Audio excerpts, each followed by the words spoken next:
thoughts. That's not a weakness. It's part of being human. The real question isn't whether negative thoughts will show up. It's whether you'll let them take control. One of the biggest mistakes people make is believing every thought that enters their mind. Just because your brain says, "I'm not good enough," doesn't make it true. Thoughts are opinions, not always facts. But here's where I think we need to be careful. Not every negative thought is something you should ignore. Some are irrational, while others are trying to teach you something. For example, if your mind says, "Everyone hates me," that's probably fear talking. But if your mind says, "You've been avoiding your goals for weeks," that might be an uncomfortable truth. One thought deserves to be challenged. The other deserves action.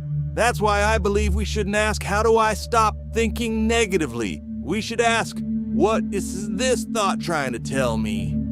The same goes for fear. People often say fear is a liar, but that's only half the story. Sometimes fear is warning you that you're unprepared. If you're terrified before an interview, maybe the answer isn't to eliminate the fear. Maybe it's to prepare until confidence replaces it. Another thing motivational videos rarely mention is that mindset alone won't change your life. You can't think your way into becoming healthier without exercising. You can't become financially successful by repeating positive affirmations while avoiding hard work. You can't build skills without putting in the hours.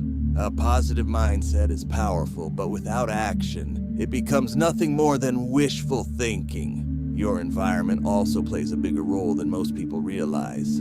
If you're constantly consuming negative news, scrolling social media for hours, getting little sleep, and surrounding yourself with people who complain all day, your brain is fighting an uphill battle.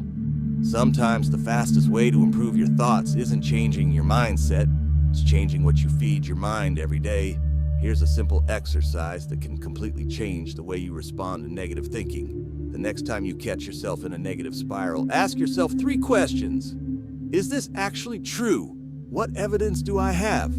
If my best friend had this exact thought, what advice would I give them? You'll probably notice something interesting.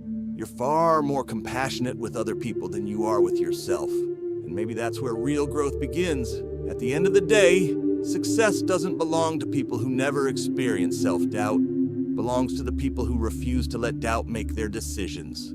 Courage isn't the absence of fear. Confidence isn't the absence of uncertainty. They're both built by taking action while those feelings are still there. So the next time a negative thought appears, don't panic. Don't automatically believe it. Listen to it, question it, learn from it if there's a lesson, and then decide what deserves your attention. Because your first thought may be automatic, but the next one is your choice.